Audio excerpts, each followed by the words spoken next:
ನಮಸ್ಕಾರ. ಇವತ್ತಿನ ವಿಡಿಯೋದಲ್ಲಿ ಯಹ ಜಾನಾತಿ ಸಹ ಪಂಡಿತಃ ಈ ಚಾಪ್ಟರ್ನ ಎಕ್ಸ್ಪ್ಲನೇಷನ್ ಅನ್ನ ನೋಡೋಣ. ಯಹ ಅಂದರೆ ಯಾರು, ಜಾನಾತಿ ತಿಳಿದಿದ್ದಾರೋ, ಸಹ ಪಂಡಿತಃ ಈ ಚಾಪ್ಟರ್ನಲ್ಲಿ ಕೆಲವೊಂದು ಸಂಸ್ಕೃತದ ಒಗಟುಗಳು, ಪ್ರಹೇಲಿಕಾಹ ಅಂತ ಕರಿತೀವಿ ಸಂಸ್ಕೃತದಲ್ಲಿ ಒಗಟುಗಳನ್ನ, ರಿಡಲ್ಸ್ಗಳನ್ನ, ಅವುಗಳನ್ನ ಕೊಟ್ಟಿದ್ದಾರೆ. ಸಂಸ್ಕೃತ ಸಾಹಿತ್ಯೆ ಪ್ರಹೇಲಿಕಾನಾಂ ವಿಶಿಷ್ಟಂ ಸ್ಥಾನಂ ಅಸ್ತಿ. ಸಂಸ್ಕೃತ ಸಾಹಿತ್ಯದಲ್ಲಿ ಪ್ರಹೇಲಿಕಾ ಅಂದರೆ ಒಗಟುಗಳಿಗೆ ಒಂದು ವಿಶಿಷ್ಟವಾದ ಸ್ಥಾನವೇ ಇದೆ. ಪೌರಾಣಿಕ ಒಗಟುಗಳು ಬರ್ತವೆ. ಪ್ರಹೇಲಿಕಾಹ ಆಬಾಲವೃದ್ಧಂ ಮಾನಸಿಕಂ ಉಲ್ಲಾಸಂ ಜನಯಂತಿ. ಈ ಪ್ರಹೇಲಿಕಗಳು, ಒಗಟುಗಳು ಏನ್ ಮಾಡ್ತವೆ, ಆಬಾಲವೃದ್ಧಂ, ಬಾಲರು ಅಂದ್ರೆ ಚಿಕ್ಕ ಮಕ್ಕಳಿಂದ ಹಿರಿಯರವರೆಗೂ ಮಾನಸಿಕವಾದ ಉಲ್ಲಾಸವನ್ನ ಅವರಿಗೆ ಕೊಡ್ತದೆ. ಬುದ್ಧೇಹೇ ತಾರ್ಕಿಕ ಶಕ್ತಿಂ ವರ್ಧಯಂತಿ. ಅವರ ಬುದ್ಧಿಯ ಒಂದು ತಾರ್ಕಿಕ ಶಕ್ತಿ, ಯೋಚನೆ ಮಾಡುವಂತಹ ಶಕ್ತಿಯನ್ನು ವರ್ಧಿಸ್ತದೆ. ಚಿಂತನ ಕ್ಷಮತಾಂ ವಿಕಾಸಯಂತಿ. ಚಿಂತನದ ಕ್ಷಮತೆಯನ್ನ, ಯೋಚಿಸುವ ಒಂದು ಶಕ್ತಿಯನ್ನ ವಿಕಾಸಿಸ್ತದೆ. ಪೂರ್ವಜಾನಾಂ ಕವೀನಾಂ ಬುದ್ಧಿಮತ್ತಾಂ ಕಲ್ಪನಾ ಶಕ್ತಿಂ ಚ ದರ್ಶಯಂತಿ. ಈ ರಿಡಲ್ಸ್ಗಳು ಏನಿವೆ, ಪ್ರಹೇಲಿಕಗಳು ಕೆಲವೊಂದು ಕಾವ್ಯಗಳಲ್ಲೂ ಬರ್ತದೆ.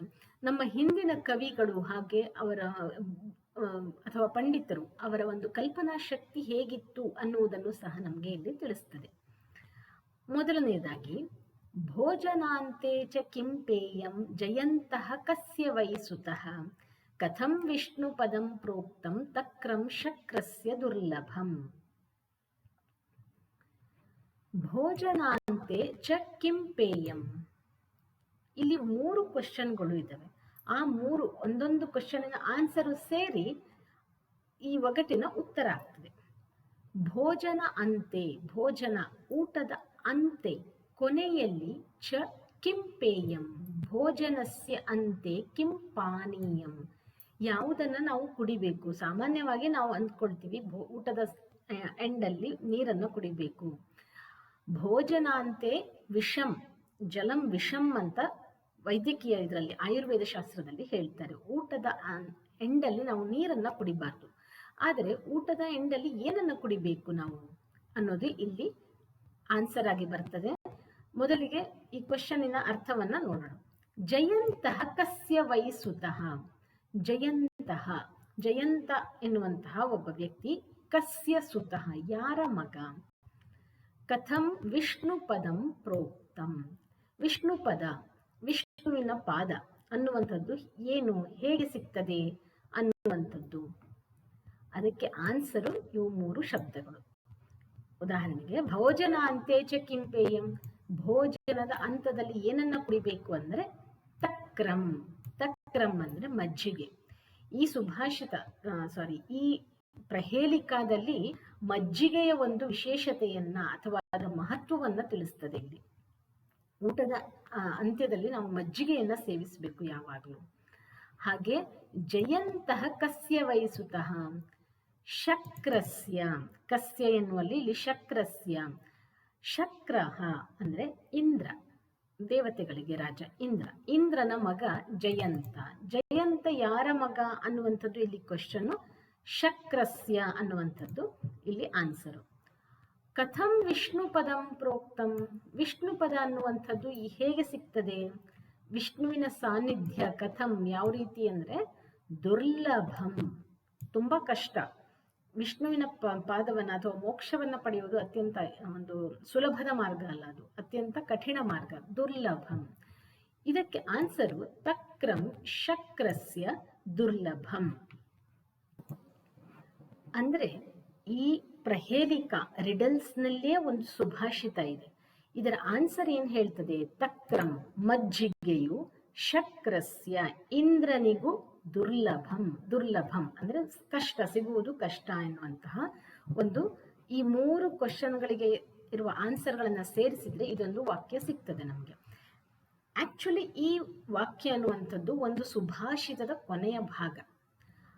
ಅದರಲ್ಲಿ ತಕ್ರಂ ಅಂದ್ರೆ ಮಜ್ಜಿಗೆಯ ಒಂದು ಮಹತ್ವವನ್ನ ನಾವು ಇಲ್ಲಿ ಭೂಲೋಕದಲ್ಲಿ ಮಜ್ಜಿಗೆ ಎನ್ನುವಂಥದ್ದು ಅಮೃತಕ್ಕೆ ಸಮಾನ, ಆರೋಗ್ಯಕರವಾಗಿ ನಮ್ಮನ್ನ ಇಡ್ತದೆ. ಊಟದ ಕೊನೆಯಲ್ಲಿ ಮಜ್ಜಿಗೆಯನ್ನು ಸೇವಿಸುವುದು. ಈ ಮಜ್ಜಿಗೆ ಅನ್ನುವಂಥದ್ದು ಇಂದ್ರನಿಗೂ ಸಹ ದುರ್ಲಭ. ಅವನಿಗಲ್ಲಿ ಅಮೃತ ಸಿಗಬಹುದು, ಆದರೆ ಮಜ್ಜಿಗೆ ಎನ್ನುವಂಥದ್ದು ಭೂಲೋಕದಲ್ಲಿ ಮಾತ್ರ ಸಿಗುವಂತಹ ಒಂದು ಅಮೃತ ಅನ್ನುವಂತಹ ಒಂದು ಸುಭಾಷಿತ ಈ ರಿಡಲ್ಸ್ ನಲ್ಲಿ ಅಡಗಿದೆ. ಮುಂದೆ ನ ತಸ್ಯಾದಿರ್, ಇಲ್ಲಿ ಕ್ವಶನ್, ಇದಕ್ಕೆ ಆನ್ಸರು ತಕ್ರಂ ಅಂತ ಬರ್ತದೆ. ಇಲ್ಲಿ ಭೋಜನಸ್ಯ ಅಂತೆ ಕಿಂ ಪಾನೀಯಂ ತಕ್ರಂ, ಜಯಂತಃ ಕಸ್ಯ ಪುತ್ರಃ ಶಕ್ರಸ್ಯ, ವಿಷ್ಣೋಃ ಸಾನ್ನಿಧ್ಯಂ ಕಥಂ ಉಕ್ತಂ ದುರ್ಲಭಂ. ಎರಡನೇ ಕ್ವಶನ್, ನ ತಸ್ಯಾದಿರ್ ನ ತಸ್ಯಾಂತೋ ಮಧ್ಯೆ ಯಸ್ತಸ್ಯ ತಿಷ್ಠತಿ ತವಾಪ್ಯಸ್ತಿ ಮಮಾಪ್ಯಸ್ತಿ ಯದಿ ಜಾನಾಸಿ ತದ್ವದ. ನ ತಸ್ಯ ಆದಿಹಿ, ಇಲ್ಲಿ ಪದಚ್ಛೇದವನ್ನು ಮಾಡ್ಕೊಬೇಕು ನಾವು ಮೊದಲಿಗೆ. ನ ತಸ್ಯ ಆದಿಹಿ ನ ತಸ್ಯ ಅಂತಃ ಮಧ್ಯೆ ಯಹ ತಸ್ಯ ಯ ತಸ್ಯ ತಿಷ್ಠತಿ ತವಾಪಿ ಅಸ್ತಿ ಮಮಾಪಿ ಅಸ್ತಿ ಯದಿ ಜಾನಾಸಿ ತತ್ ವದ. ತಸ್ಯ ಆದಿಹಿ ನ, ಈ ರಿಡಲ್ಸಿಗೆ ಒಂದು ಆನ್ಸರ್ ಇದೆಯಲ್ಲ, ಅದೊಂದು ಆ ಶಬ್ದದ ಆದಿ ಅನ್ನುವಂಥದ್ದು ಮೊದಲ ಅಕ್ಷರ ನ. ತಸ್ಯ ಅಂತೋ ನ, ಅದರ ಕೊನೆಯ ಅಕ್ಷರವು ನ. ಮಧ್ಯೆ ಯ ತಿಷ್ಠತಿ, ತಸ್ಯ ಮಧ್ಯೆ ಯ ತಿಷ್ಠತಿ. ಆದಿ ಅಕ್ಷರ ನ, ಕೊನೆಯ ಅಕ್ಷರ ನ, ಮಧ್ಯದಲ್ಲಿ ಯ ಇರ್ತದೆ. ತವಾಪಿ ಅಸ್ತಿ, ಆ ಶಬ್ದ ಏನನ್ನ ವರ್ಣಿಸ್ತದೋ, ಪದದ ಅರ್ಥ ಏನನ್ನ ವರ್ಣಿಸ್ತದೋ ಅದು ತವ, ನಿನ್ನಲ್ಲಿಯೂ ಇದೆ, ಮಮ ಅಪಿ ಅಸ್ತಿ, ನನ್ನಲ್ಲಿಯೂ ಇದೆ, ಯದಿ ಜಾನಾಸಿ, ನಿನಗೆ ಗೊತ್ತಿದ್ದರೆ ಹೇಳು ಅನ್ನುವಂಥದ್ದು ಈ ರಿಡಲ್ನ ಅರ್ಥ, ಪ್ರಹೇಲಿಕಾದ ಅರ್ಥ. ನ ಎಂಡಲ್ಲೂ ನ ಇದೆ, ಮಧ್ಯದಲ್ಲಿ ಯ, ಏನಾಯ್ತು ನಯನ. ಅದರಿಂದ ನಯನ ಅಂದ್ರೆ ಕಣ್ಣು, ಐ. ನನ್ನಲ್ಲೂ ಇರುತ್ತದೆ, ನಿಮ್ಮಲ್ಲೂ ಕಣ್ಣು ಇದೆ, ಸೊ ಎಲ್ಲರಲ್ಲೂ ಇರುವಂಥದ್ದು ಕಣ್ಣು. ಆದ್ರಿಂದ ಇದಕ್ಕೆ ಆನ್ಸರು ನಯನಂ. ಮಕಾರ ಹೇಳಬಹುದು, ಇಲ್ಲ ನಯನ ಅಂತಲೂ ಆನ್ಸರ್ ಅನ್ನ ಕೊಡಬಹುದು. ಮುಂದಿನ ಪ್ರಶ್ನೆ, ವೃಕ್ಷಸ್ಯ ಅಗ್ರೆ, ವೃಕ್ಷಸ್ಯಾಗ್ರೆ ಫಲಂ ದೃಷ್ಟಂ ಫಲಾಗ್ರೆ ವೃಕ್ಷ ಏವ ಚ ಅಕಾರಾದಿಂ ಸಕಾರಾಂತಂ ಯೋ ಜಾನಾತಿ ಸ ಪಂಡಿತಃ. ವೃಕ್ಷಸ್ಯಾಗ್ರೆ ಫಲಂ ದೃಷ್ಟಂ ಫಲಾಗ್ರೆ ವೃಕ್ಷ ಏವ ಚ ಅಕಾರಾದಿಂ ಸಕಾರಾಂತಂ ಯೋ ಜಾನಾತಿ ಸ ಪಂಡಿತಃ. ಈಗ ಮೊದಲಿಗೆ ಪದಚ್ಛೇದವನ್ನು ಮಾಡೋಣ. ವೃಕ್ಷಸ್ಯಾಗ್ರೆ, ಇಲ್ಲಿ ವೃಕ್ಷಸ್ಯ ಅಗ್ರೆ ಫಲಂ ದೃಷ್ಟಂ ಫಲ ಅಗ್ರೆ ವೃಕ್ಷ ಏವ ಚ ಅಕಾರ ಆದಿಂ ಸಕಾರ ಅಂತಂ ಯೋ ಅಂದ್ರೆ ಯಹ ಜಾನಾತಿ ಸಹ ಪಂಡಿತಃ. ವೃಕ್ಷ ಅಂದ್ರೆ ಮರ, ಇದು ಒಂದು ಮರದ ಹೆಸರು. ಅದರ ಅಗ್ರಭಾಗ, ಅಗ್ರ ಅಂದ್ರೆ ತುದಿಯಲ್ಲಿ, ಮರದ ತುದಿಯಲ್ಲಿ ಫಲಂ ದೃಷ್ಟಂ, ಹಣ್ಣು ಕಾಣಿಸ್ತದೆ. ಸಾಮಾನ್ಯವಾಗಿ ಹಣ್ಣುಗಳು ಮರದ ತುದಿಯಲ್ಲೇ ಇರ್ತದೆ, ಆ ಎಲೆಗಳ ಮಧ್ಯದಲ್ಲಿ ತುದಿಯಲ್ಲಿ ಇರ್ತದೆ. ಆದ್ರೆ ಮುಂದಿನ ಫಲಾಗ್ರೇ ವೃಕ್ಷ ಏವಚ, ಆ ಹಣ್ಣಿದೆಯಲ್ಲ ಅದರ ಮೇಲೆ ಮತ್ತೆ ಮರ ಹುಟ್ಟುತ್ತದಂತೆ. ವೃಕ್ಷದ ಮೇಲೆ ಹಣ್ಣು, ಹಣ್ಣಿನ ಮೇಲೆ ಮತ್ತೆ ಮರ. ಆ ಶಬ್ದದ ಆದಿಯಲ್ಲಿ ಏನು, ಮತ್ತೆ ಒಂದು ಹಿಂಟ್ ಕೊಟ್ಟಿದ್ದಾರೆ, ಅಕಾರ ಆದಿ. ಅದರ ಮೊದಲ ಅಕ್ಷರ ಅ ಇಂದ ಶುರುವಾಗ್ತದೆ. ಈ ಹಣ್ಣು ಅಥವಾ ಹಣ್ಣಿನ ಮರದ ಹೆಸರನ್ನ ನಾವು ಹೇಳಬೇಕು.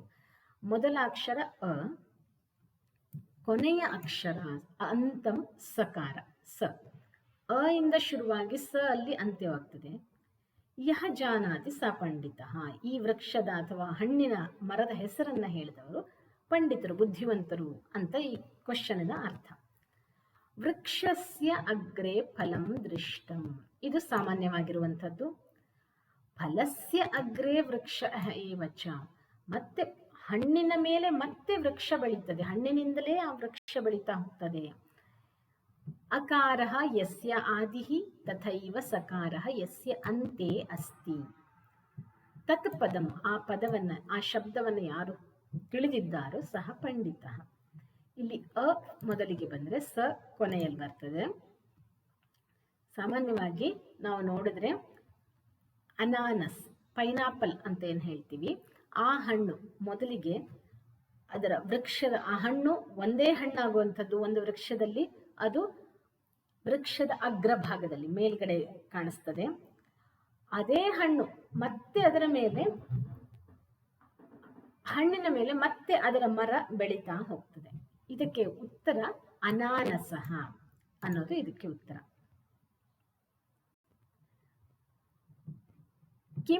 ಕಿಮಿಚ್ಛತಿ ನರಃ ಕಾಶ್ಯಾಂ ಭೂಪಾನಾಂ ಕೋ ರಣೇಹಿತಃ ಕೋ ವಂದ್ಯಃ ಸರ್ವದೇವಾನಾಂ ದೀಯತಾಮೇಕಮುತ್ತರಂ.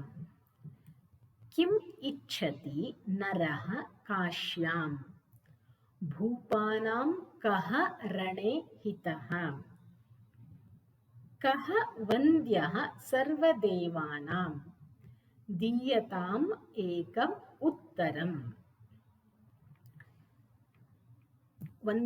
ಇಲ್ಲಿ ಮತ್ತೆ 3 ಕ್ವಶನ್ಗಳಿವೆ, ಅದನ್ನ ಸೇರಿಸಿದಾಗ ಒಂದು ಉತ್ತರ ಬರ್ತದೆ. ಕ್ವಶನ್ ಹೇಗಿದೆ? ನರಃ ಕಾಶ್ಯಾಂ ಕಿಂ ಇಚ್ಛತಿ. ನರಃ ಮನುಷ್ಯ ಕಾಶಿಗೆ ಹೋದಾಗ ಏನನ್ನ ಇಚ್ಛೆ ಪಡ್ತಾನೆ? ಹಿಂದಿನ ಕಾಲದಿಂದಲೂ ಕಾಶಿಯಲ್ಲಿ ಸಾಯುವುದು ಅಂದರೆ ಅತ್ಯಂತ ಒಂದು ಶ್ರೇಷ್ಠವಾದದ್ದು, ಮುಕ್ತಿ ಸಿಗ್ತದೆ ಅಂತ ಒಂದು ಭಾವನೆ ನಮ್ಮ ಸನಾತನ ಧರ್ಮದಲ್ಲಿ ಇದೆ.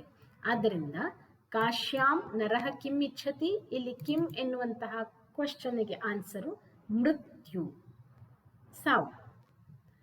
ಇದು ಒಂದು ಕ್ವಶನ್. ಆದರೆ ಸೆಕೆಂಡ್ ಕ್ವಶನ್, ಭೂಪಾನಾಂ ಕಹ ರಣೇಹಿತಃ. ಭೂಪತಿ ಅಂದರೆ ರಾಜರುಗಳು, ಅವರಿಗೆ ರಣದಲ್ಲಿ ಹಿತವಾಗುವಂಥದ್ದು ಯಾವುದು? ಏನಕ್ಕೆ ಯುದ್ಧ ಮಾಡಿದಾಗ ಅವರು ಏನನ್ನ ಇಷ್ಟಪಡ್ತಾರೆ, ಏನಾಗಬೇಕು ಅಂತ ಬಯಸ್ತಾರೆ? ಜಯ, ವಿಕ್ಟ್ರಿ ಬೇಕು ಅವರಿಗೆ. ಸೊ ಇದಕ್ಕೆ ಆನ್ಸರು ಮೃತ್ಯು ಆಯಿತು. ಎರಡನೇ ಕ್ವಶನಿಗೆ ಆನ್ಸರು ಜಯ ಅಂತ ಆಯಿತು. ಇವೆರಡನ್ನ ಸೇರಿಸಿದಾಗ ಒಂದು ಇದು ಬರ್ತದೆ, ಏನು? ಕೋ ವಂದ್ಯಃ ಸರ್ವದೇವಾನಾಂ. ಎಲ್ಲಾ ದೇವರುಗಳಿಂದಲೂ ವಂದಿಸಲ್ಪಡುವವನು ಯಾರು? ಈಶ್ವರ, ಶಿವ. ಅವನಿಗೆ ಇನ್ನೊಂದು ಹೆಸರು ಮೃತ್ಯುಂಜಯ. ಇಲ್ಲಿ ಮೃತ್ಯು ಅಂತ ಆನ್ಸರ್ ಬಂತು, ಇಲ್ಲಿ ಜಯ ಬಂತು. ಅವೆರಡನ್ನು ಸೇರಿಸಿದ್ರೆ ಮೃತ್ಯುಂ ಜಯ. ಇಲ್ಲಿ ಕಿಂ ಅಂದಾಗ ಮೃತ್ಯುಂ, ಕಹ ರಣೇಹಿತಃ ಜಯ, ಮೃತ್ಯುಂ ಜಯ. ಕೋವಂದ್ಯ ಈಶ್ವರ, ಅವನೇ ಮೃತ್ಯುಂಜಯ. ಅದರಿಂದ ಇದಕ್ಕೆ ಆನ್ಸರು ಏಕಂ ಉತ್ತರಂ, ಒಂದೇ ಆನ್ಸರ್ ಏನು? ಮೃತ್ಯುಂಜಯ.